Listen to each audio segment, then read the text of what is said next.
Welcome to week number 13 for ECE 111, Introduction to ECE. This week, we're going to look at phasors. Now, a phasor is basically AC analysis of circuits. We've looked at before DC analysis. We're now going to switch gears and do AC analysis. In this lecture, we're going to talk about phasors, what they are, basically a complex number representing voltage or impedance. We'll look at representing voltages using a complex number, meaning using phasors. We'll look at representing resistors, inductors, capacitors using complex numbers, phasors. AC analysis of a circuit using phasors, and an HP42 calculator. Now, once you get to circuits 2, electronics, pretty much any course after circuits 1, you're going to be analyzing circuits with AC inputs. You're going to need a calculator that can handle complex numbers. What calculator you use is totally up to you. I personally recommend the HP42. It's a free app on your cell phone, but which one you use is totally up to you. So, as mentioned last week, if you look at the ECE curriculum, you start out with DC analysis. That's the first part of circuits 1. With DC analysis, voltages are represented with a real number, currents are real numbers, resistances are real numbers, everything's a real number. Towards the end of circuits 1 and all of circuits 2 and pretty much from then on, you start dealing with AC circuits. With AC circuits, you have two terms, sine and cosine. For that, you need complex numbers. Complex numbers have two terms, real part, complex part, that represent sine and cosine. In addition, we start introducing resistors, inductors, and capacitors. Again, resistors, I can use real numbers just fine. For inductors and capacitors, they're a little bit different. Those I need to use complex numbers, so anytime you're doing circuit analysis with sine waves, or circuit analysis with inductors or capacitors, you really need to be using complex numbers. That's what we'll be talking about in this circuit. That's phasor analysis. As a recap from last week, with a complex number, you can represent a complex number in two ways, a rectangular form and polar form. In rectangular form, you represent the real part and complex part with two numbers. In polar form, are represented as an amplitude and an angle. And you can switch between the two. They're both perfectly valid way to represent a complex number. For voltages, the way you represent a voltage with a complex number is use Euler's identity. E to the j omega t is cosine omega t, that's the real part, plus j sine omega t, that's the complex part. In the complex plane, I can represent that as a spinning vector that spins around going counterclockwise. This is the complex part. Here's the real part, minus 1, minus j. As this vector spins around, I have the real part going plus and minus, and the complex part going plus minus. If I look at the real part, then e to the j omega t is a cosine. It starts at 1, goes to 0, minus 1, 0, plus 1, 0, just keeps on rotating. So a cosine function, e to the j omega t starts at 1, and it just bounces up and down. That's a cosine. So in phasors, the number 1 represents cosine. If I multiply e to the j omega t by a complex number, I use Euler's identity, represent e to the j omega t as a real part and a complex part. Multiply it all out, I wind up with the real part, that's a times cosine, plus b times j squared times sine. J squared is minus 1, gives you minus b times sine, plus a complex part. Take the real part, and you get a plus jb represents a cosine minus b times sine. So that's a general representation for a sine wave. If you have a sine and a cosine term, the real part is cosine, minus sine is the j part. I can represent that in polar form as well. In polar form, a complex number has an amplitude and an angle that represents an amplitude of r, and the phase shift is theta. And kind of think about that. If theta equals 0, 1 means cosine. So 0 is a cosine. If it's different than 0, that gets added into the cosine term. So what that represents is, in this example, if the amplitude is 1 at minus 40 degrees, here's your minus 40 degrees. It starts out right here. As it rotates, it'll go from about 0.7 to 1 to 0. So that vector is going to plot out kind of like this. It starts out a little bit less than 1, then hits the peak as it rotates, and then comes back down.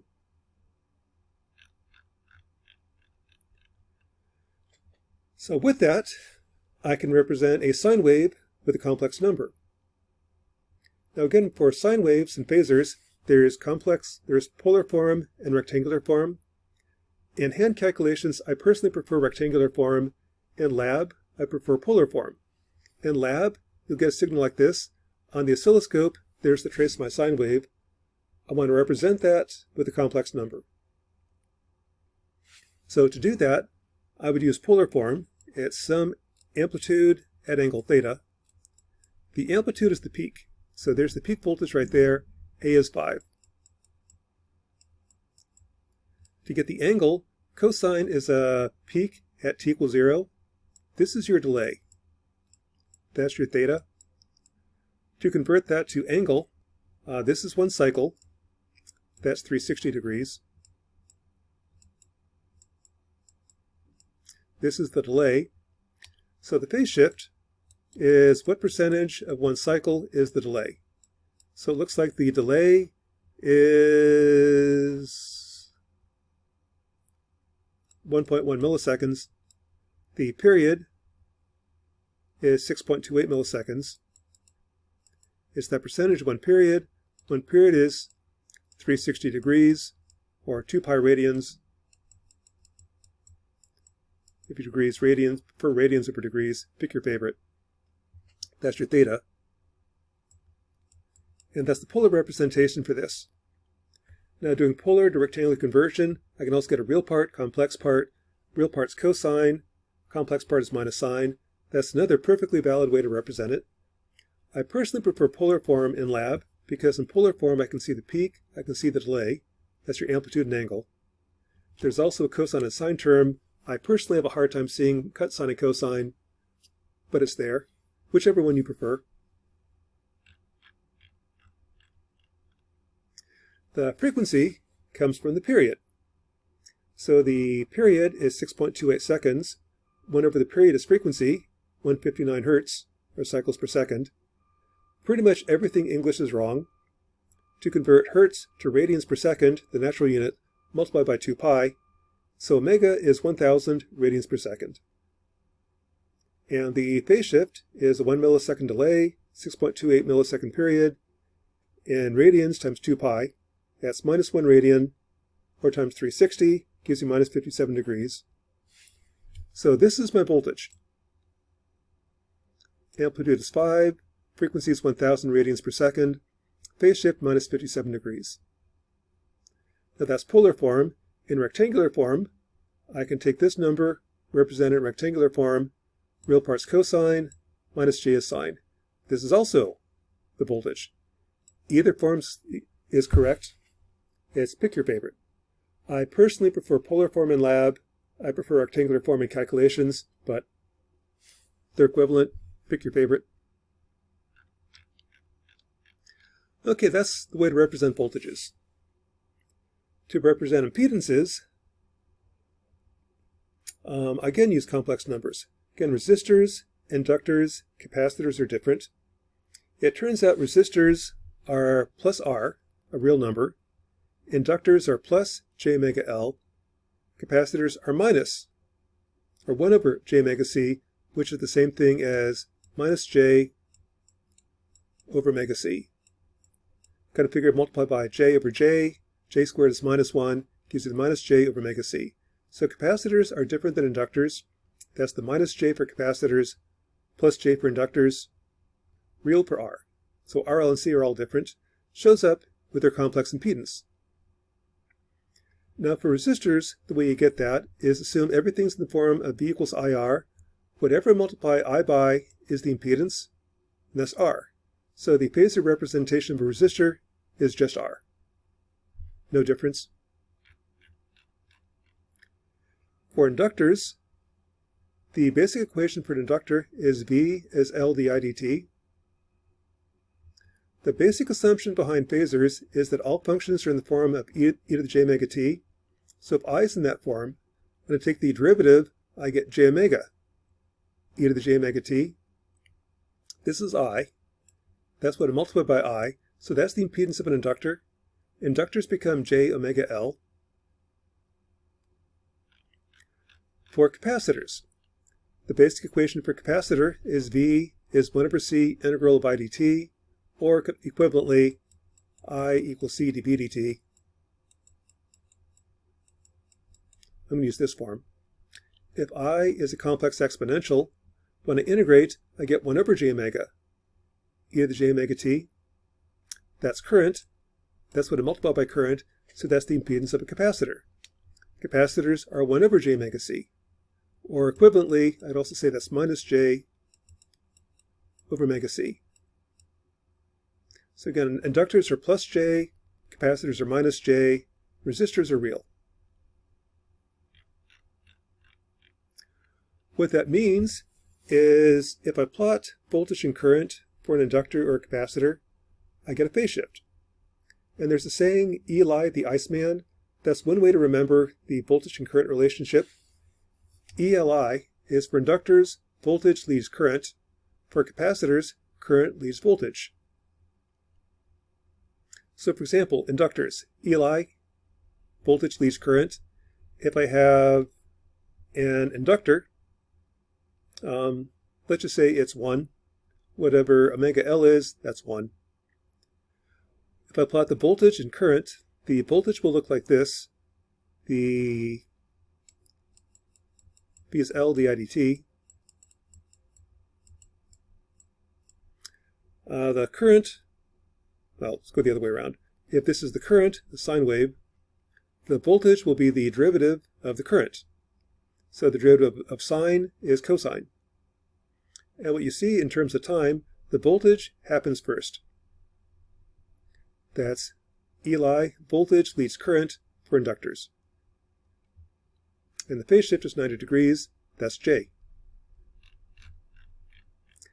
For capacitors, you have ICE, current leads voltage for capacitors. If I have this circuit, V I equals C dV dt.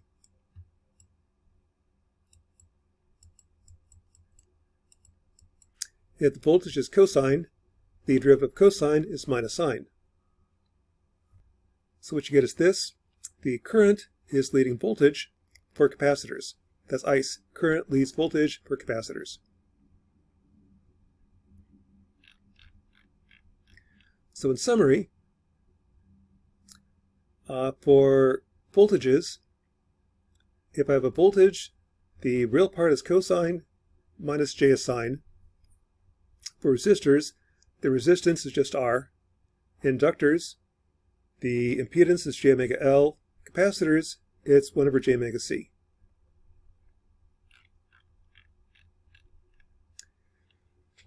So, if I have a circuit consisting of resistors, I can simplify the circuit. In series, resistors add. In parallel, resistors add as the sum of the inverses inverted. Some instructors prefer, if I have two resistors in parallel, it's R1, R2 over R1 plus R2. That's one equation you'll memorize in Circuits 1. I personally don't like this equation. That works for 2 resistors in parallel, doesn't work for 3. This works for as many resistors in parallel as you want. For RLC circuits, it's exactly the same thing. Everything you did at DC works at AC, except now you're dealing with complex numbers. For example, find the impedance of this circuit. Now, if these are resistors, I would say these two are in series, they add. In parallel, series, parallel, series. Use the equations for series and parallel. Complex numbers, exact same thing. What I would do is, these two are in series. 300 plus minus J100 in series adds, that's 300 minus J100.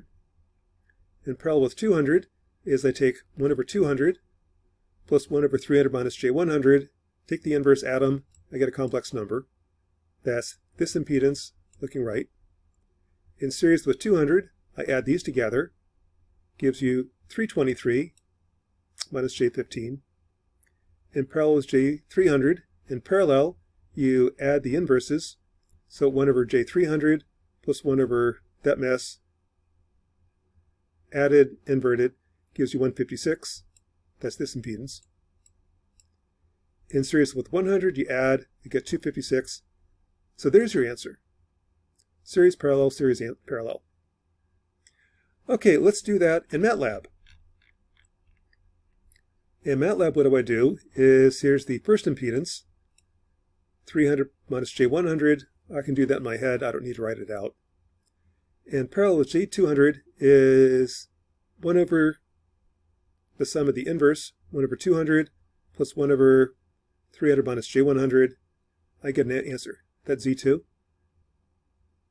In series with 200, I add 200.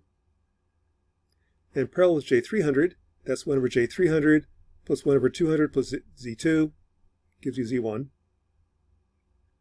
And total resistance is 100 plus Z1. Same answer. I could do that with an HP42 calculator. And let me show that. This is where the HPs really shine. I get 300 minus J100.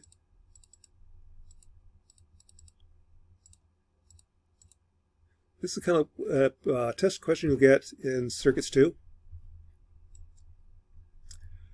I've got that one in parallel with 200. Take the inverse, take 200, take its inverse, add the inverses, inverse. That's this impedance, 123 minus J15 ohms. In series with 200, in series they add. That's 323 minus J15. In parallel with J300, so take that inverse, 0, enter 300, complex. There we go. Take that inverse, add the inverses, take the inverse, that's impedance at this point, plus 100. 256 plus J161.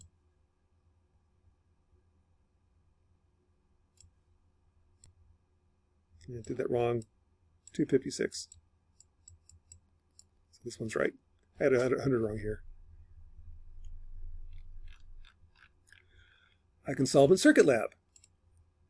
So this is kind of what you do in Circuits 2. You would build the circuit and then measure the impedance in the lab, calculate it, simulate it in Circuit Lab. All three of those should match up. In this class, we're not going to do the lab part. We can get to that when you get to Circuits 2. We can do that in Circuits Lab. So in Circuit Lab, what this tells me is that if I had this circuit right here, and I fed it a sine wave from V equals IR, if this is the voltage, the current times the impedance is voltage. So what I can do is build the circuit and simulate it, see what the voltage and current are, take the ratio, that's the impedance. Should get the same answer. So what I should have is V equals I times R. Here's the impedance. That's how voltage and current should be related. The voltage should be 294 times the current, shifted by 33 degrees. So I need to come up with R, L, and C that are those values. Let's just pick the frequency to be 1 radian per second. 1's a nice number. If the frequency is 1, then I want to pick this one to be J300. So inductors 300 henries. I want this one to be, I forget, minus J100. So 1 over J omega C is minus J100 omega is 1, J's cancel, C is 0.01, 10 millifarads. So there's my circuit. The frequency, omega is 1, omega is 2 pi f. In Circuit Lab, you input the frequency in hertz. English units, anything English is wrong. It really is 1 radian per second, but in English we call it hertz. To convert that, I take 1 divided by 2 pi, 0.1591 hertz. So there's my voltage. I'll make the amplitude 1 volt, and then measure the current. Now when I do that, the period is 6 seconds. I'm going to run it for 10 seconds, starting at 10 seconds, ending at 20 seconds. Again, let 10 seconds to let the transient settle out. I'm going to have the steady state solution. This is the 10-second period. Make the step size 1,000 times smaller, 10 milliseconds. That'll give me 1,000 points on the plot. Tell it I want to look at the voltage, V1. Click at this point right here. I want to see the current, I1. V1 should be I1 times Z1. Simulate it, and here's what it looks like. So here's the voltage, here's the current. The peak voltage is 1. The peak current I can read off the graph. The peak current, or peak voltage, is 294 times the peak current. Take that ratio, that's the impedance gain, the impedance Z, 294. There is a delay. Here's the peak in voltage, there's the peak in current, there's my phase shift. To calculate that in degrees, this is 1 cycle. This is your delay. Take that ratio. This divided by the period times 360 is your phase shift. That's 33 degrees. Kind of figured this is 1 cycle. That's 360. Here's 180. Here is 90. It's about 1/3 of 90. About 33 degrees phase shift. That matches up. Another example. Here's the circuit. Find the impedance between A and B.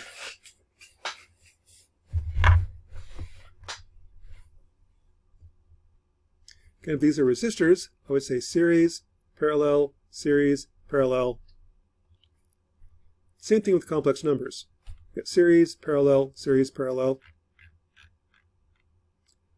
The way I would solve this is the 10 and 60 are in series. It gives you 10 minus J60. And parallel with J50 gives you these two together in parallel, 125 plus J175. In series with 40, 165 plus J175. In parallel, there's the total impedance. In MATLAB I can solve. I'll call this Z1. Z1 is 10 minus J60. Z2 are these two in parallel. That's 1 over Z1 plus 1 over J50. 125 plus J175. In series with 40. In parallel with 30 minus J20. Same answer. HP calculator.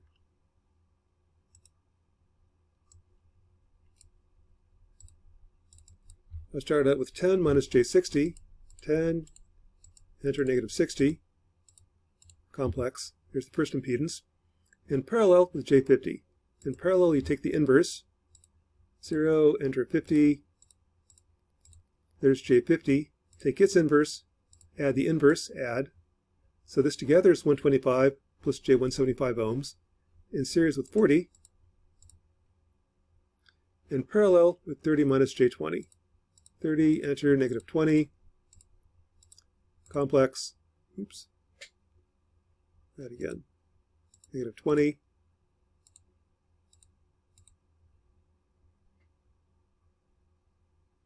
I forgot to take the inverses.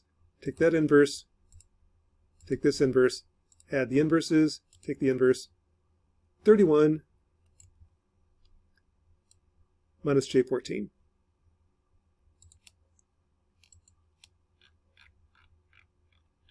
I can check in Circuit Lab. Same trick as before. Pick your frequency, like let omega be 1. What I expect is the voltage is 31 minus J14 times current. In polar form, get a lab, I prefer polar form, is 34 at minus 125 degrees.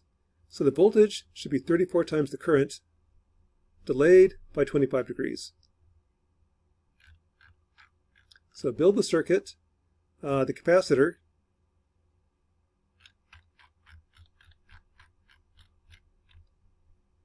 minus J20, J50,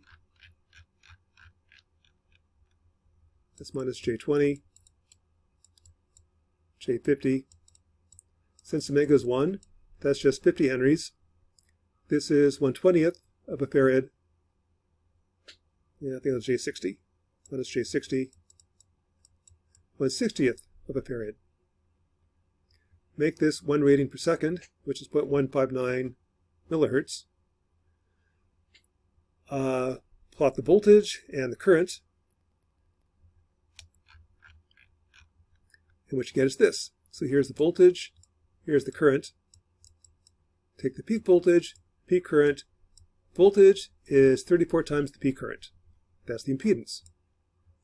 The voltage is delayed by 25 degrees. That's your phase shift. So again, it matches up. Build this in the lab, you'd get the same thing. So let's get a phasor voltages and currents. Once you get to phasors, I can start doing circuit analysis.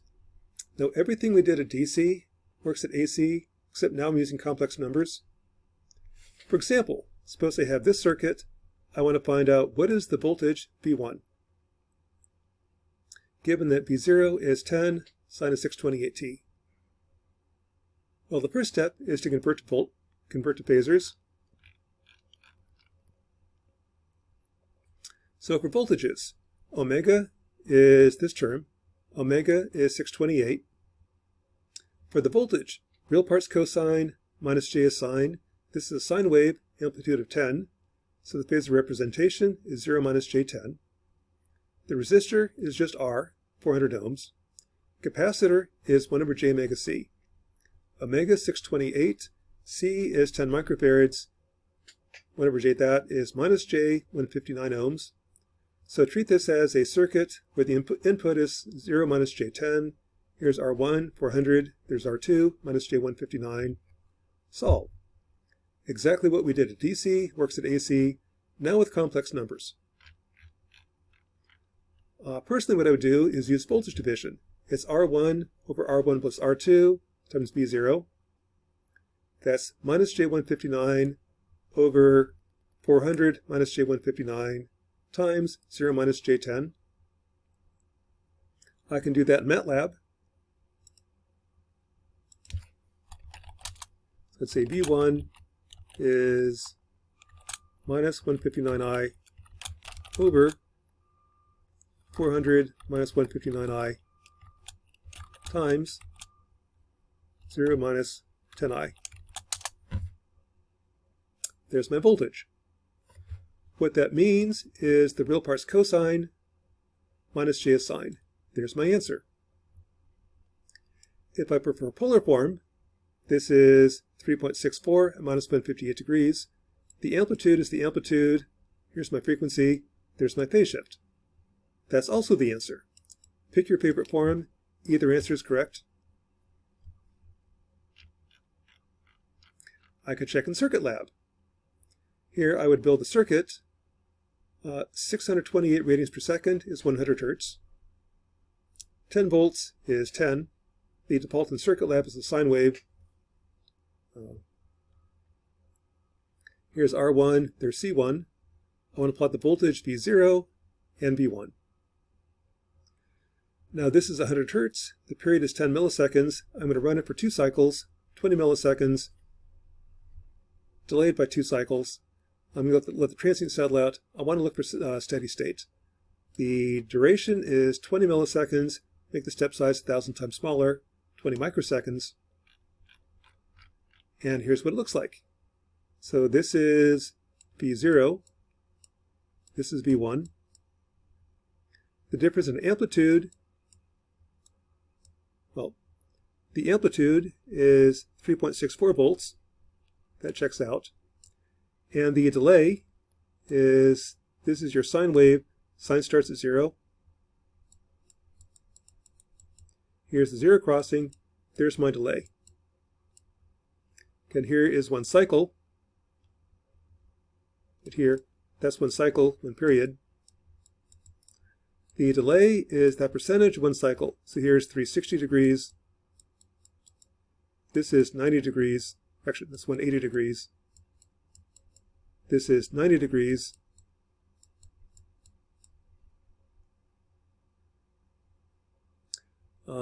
Actually, there's the peak. Cosine is a peak at 0. There's your delay. It's between 90 and 180. It's actually minus 162 degrees. It's this point right here, 4.5 milliseconds over 10 milliseconds. That percentage at 360. Minus 162 degrees. Matches up.